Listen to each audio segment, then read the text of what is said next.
Bonjour, dans cette vidéo controversée, nous allons exposer le racisme et la haine des Français. Nous commençons avec les deux photos que vous voyez dans votre écran. Au fond, vous avez une pleine solidarité des joueurs d'origine africaine. Et en haut vous avez une note de remerciement aux Blues. Remarquez comment ils ont rendu la couleur de peau de tous les joueurs presque identique.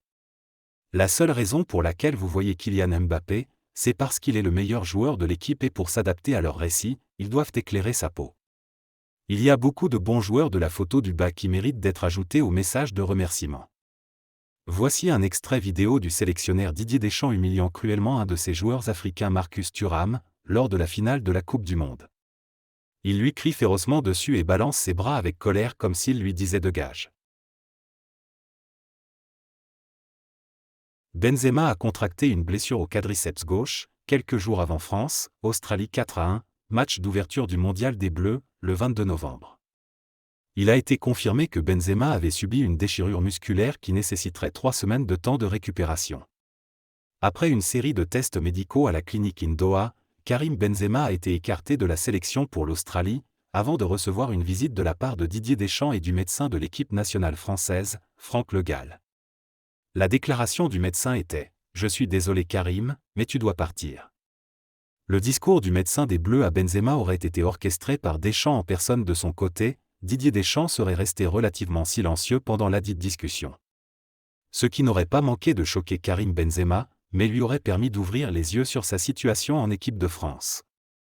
Fièrement, à l'occasion de ses 35 ans, Karim Benzema annonce sa retraite de l'équipe de France.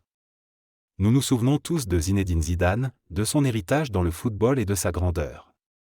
Il a été le facteur numéro 1 et le plus grand contributeur au triomphe des Bleus lors de leur première Coupe du Monde en 1998. Lui-même a été victime de beaucoup de racisme et de mauvais traitements, écoutez. Il y a une phrase que j'ai jamais aimée et qui me reste et je tournais mes talons et je partais de l'autre côté, c'est toi t'es pas comme les autres. C'est-à-dire toi t'es différent. Ça.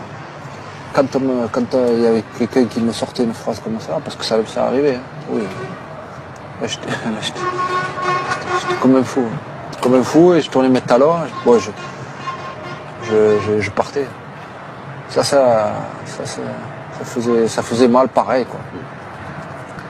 Ça faisait mal pareil, parce que même si je n'étais pas touché moi direct, ben c'était ça. Les autres, ceux qui sont à côté de moi, sont comme moi.